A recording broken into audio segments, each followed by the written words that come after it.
The United States carried out retaliatory airstrikes against Iran on Tuesday night, military officials said, after President Donald Trump accused Tehran of shooting down a U.S. Army Apache attack helicopter over the Strait of Hormuz, the most serious blow yet to a fragile ceasefire that has held since April.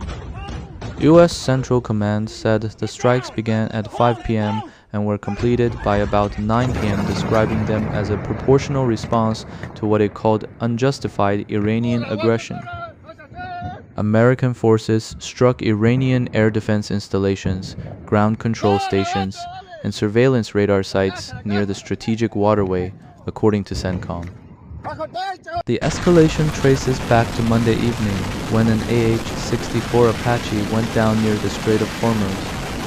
Central Command confirmed the aircraft was lost at 7:33 p.m. Eastern Time on June 8, and that its 2 crew members were recovered roughly 2 hours later. In what officials described as a first for the U.S. military, the aviators were rescued by an unmanned Navy surface vessel. Both were reported unharmed. Initial accounts left open whether mechanical failure or hostile fire brought the helicopter down.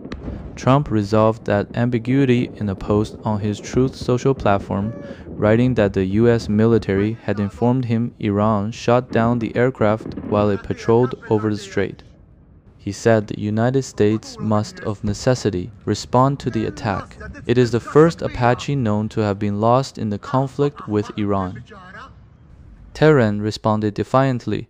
Iran's parliament speaker, Mohammad Bagher Ghalibaf, wrote on X that his country prefers the language of diplomacy but speaks other languages far more fluently, warning that broken commitments would prompt a shift to what Iran does best. The incident underscores the precarious position Trump now occupies.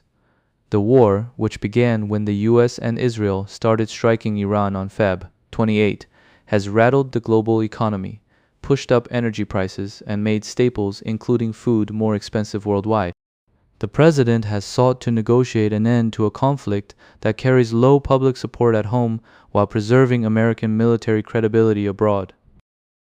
Apache helicopters have been central to U.S. operations enforcing a blockade on Iranian crude shipments and tankers, part of a pressure campaign aimed at forcing Tehran to the negotiating table.